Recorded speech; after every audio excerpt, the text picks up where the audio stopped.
કેમ છું મારા મિત્રો? ફરીથી એક નવો બ્લોગમાં તમારું સ્વાગત છે. આજ સવારમાં અત્યારે મારે રજા કામે અત્યારે રાઈતેમાં જવાનું એક જગ્યાએ રખડવા એડવેન્ચર ઉપર ને ત્યાં જવું હોય ને એક સપનું હોય માણસને રાઈતે આપણે ત્યાં જવાની એટલે આજે દુકાને આખો દીની રજા લઈ લીધી. અત્યારે મારે કામ ઘણા છે ત્યાં જવાનું છે એટલે તો સૌથી પહેલાં આપણે જવું હોય વાળ કપાવવા. વાળ બહુ વધી ગયા તો વ્લોગ થોડાક દિવસથી આવતા નહોતા. વ્લોગમાં ને થોડુંક ભેગું નહોતું થતું, હવે બધું કન્ટિન્યુ આવશે. રાઈતે મારે એક એડવેન્ચર પર જવાનું હોય એટલે વ્લોગમાં આપણે બન્યા રહેજો. આપણે હવે કામ છે આપણે પહેલું વાળ કપાવવાનું. પહેલાં આપણે જઈએ વાળ કપાવવા.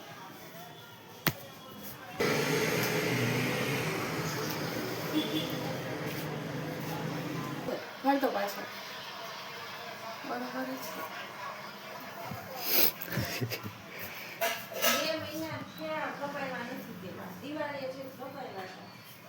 અહીંયા નહીં દેખાય તમને, અંદર જઈને દેખાય. મયકભાઈ આવો આવો.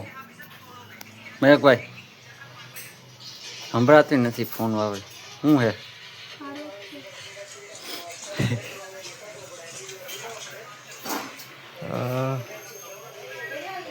મને યાર બરાબર નહીં લાગતા. 70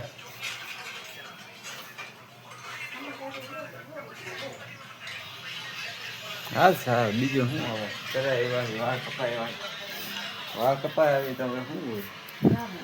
શું હોય? હવે ના જવાનું. આ કોણ ખાવાનું? બાને જમવા બેહાડે અને થોડું પ્રોબ્લેમ થઈ ગઈ તો હવે વાળ કપાઈને જવું નાવા. બાથરૂમમાં કોઈ નથી. મિત્રો આપણે હવે નાહી ધોઈ મળી નાહી લીધું અને જમીએ લીધું. જમવાનું બધું થઈ ગયું. હવે અભયભાઈ કામેથી આવ્યા હતા અને એનો ફોન આવ્યો કે આવું મારે ઘરે તો જવું એના હું ઘરે. હવે મિત્રો તો પોગી ગયા આપણે અભયભાઈના ઘરે. એનો ફોન આવી ગયો. જોયું તો મેગી ખાવા બેઠા. હાલો મિત્રો મેગી ખાવા. મેગી જમવાના મેગા ખાવાના હોય. શાક રોટલી ને એવું ખાવાનું હોય. તો મિત્રો હા ફાસ્ટ ફૂડ. તો અમારા બ્લોગમાં તમે છેલ્લે સુધી જોજો. અમે બહાર એડવેન્ચર પર જવાના છીએ એક મસ્તીની જગ્યાએ. કઈ જગ્યા છે તમને કઈ રાતે જ ખબર પડશે. હા હજી સવારનું મેં તમને કીધું હતું કે રાતે એડવેન્ચર જવાનું એટલે વાળ કપાઈ લીધા. અત્યારે તો લેંગો ટી શર્ટ જ પહેરે. રાતે ભાઈ હારા કપડાં પહેરે. હા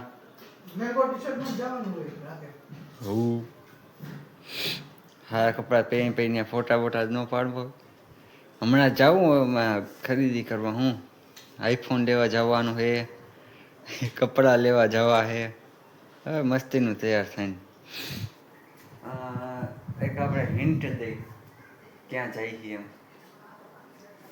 ત્યાં અત્યારે ઘણા લોકો જવાનું સપનું હોય. હું હિન્ટ દઈ ભાઈ ત્યાં હે ને માણસો 1000-1500 રૂપિયામાં તો રખડી લે એક દિવસ થઈ જાય. એક દિવસ 1000-1500 રૂપિયામાં એક દિવસ રખડાઈ જાય આરામથી. અને અમે ત્યાં ટ્રેનમાં જઈએ. આટલું તમારું હિન્ટ છે. આગળ તમે વિચાર લેજો. જોજો રાત સુધી બ્લોગમાં રહેજો પછી તમને ખબર. બીજું કઈ હવે આપણે કઈ થોડું મેગી ખાવ. A few moments later. રાઈટના ટાઈમે સીધા અત્યારે આપણે વાગ્યા છે 8 અને અત્યારે આપણે જો પેકિંગ ચાલુ થઈ ગઈ છે. આપણી વસ્તુ બધી તૈયાર થવા માંડીએ. હવે થોડીક જ વાર. અત્યારે 8 વાગ્યા છે એટલે 10 વાગે અમે નીકળવાના છીએ. ને મારા મતે પેકિંગ ચાલુ. હજી નાસ્તાની વસ્તુ આવશે આમાં બધી. હજી એક વસ્તુ ઘટે. થોડી ચાર્જિંગ લઈ ચાર્જિંગ મેં પણ થોડીક ટેવ છે ફાસ્ટ રાખવાની એટલે ખરા થાય ડટવા આવી ગયું. બધું થઈ ગયું આપણું તૈયારી. કદાચ તો બધી આવી ગયું મારા હિસાબે. હવે હું તમને મળું. અત્યારે 8 વાગ્યા છે. 10 વાગ્યા એટલે 2 કલાક પછી આપણે મળું. અથવા કે અભયભાઈનો જે ફોન આવે પહેલાં તો હું ત્યારે તમને મળું. A few moments later. તો આપણે પહોંચી ગયા રેલવે સ્ટેશને. આ જો આ બે વાતો કરે બાકી જો આ મહિલા મંડળ આ છે આપણા તૃપ્તિબેન બેન ઢાપા આ છે તન્વીબેન આ છે માનસીબેન ચૌહાણ આ બેનનું નામ શું હે અંજલીબેન અને આ ભાઈ ભાવિક ઢાપા બાકી હવે આપણે બધા નીકળીશું દ્વારકા બાકી તો અહીંયા જો ટ્રેનું હાલે હા વંશુભાઈ તમને તો લેવાના ભૂલી ગયા શું કેવું તમારું લાઈક કરે સબસ્ક્રાઇબ ગાઈસ લાઈક ને સબસ્ક્રાઇબ દ્વારકા વાળી કોમ્પ્લીટ ક્યાં એન્ડ શેર દ્વારકા જવાનું હે બેન હા મારું બર્થડે છે હે કેટલા વાગ્યા હે તો હાલો મિત્રો આપણે જવાનું દ્વારકા ને આપણે બેનનો બર્થડે છે આ ભાઈ કોઈ દી દેખાણા જ નહીં મને કેમ કે આનો કલર જ કાળો હે 7 વાગ્યા પછી નથી દેખાતા ભાઈ રાતનો જ રાજા રાતનો કેમ કે દેખાય નહીં ને કોઈને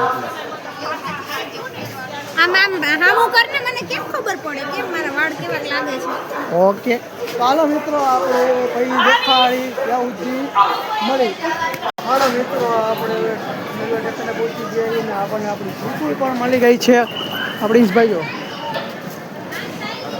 બાકી બધા અંદર બધા જઈ ગયા ટ્રેન ઉપડી એકથી પ્રિન્સભાઈ જોવે ક્યાંક પ્રિન્સભાઈ કોઈ મળી નથી ગયું ને જીવન સાથી તો મિત્રો આપણે હવે હોવાના પહોંચી એના માટે જોવા માટે તમે પાર્ટ 2 જોવા તૈયાર રહેજો આપણો પાર્ટ 1 અહીંથી समाप्त एडिट करके तूने इमेज मेरा मीम बना दिया मेहनत करके तेरे भाई ने पूरा ड्रीम बना दिया अब पिक्चर या सड़कों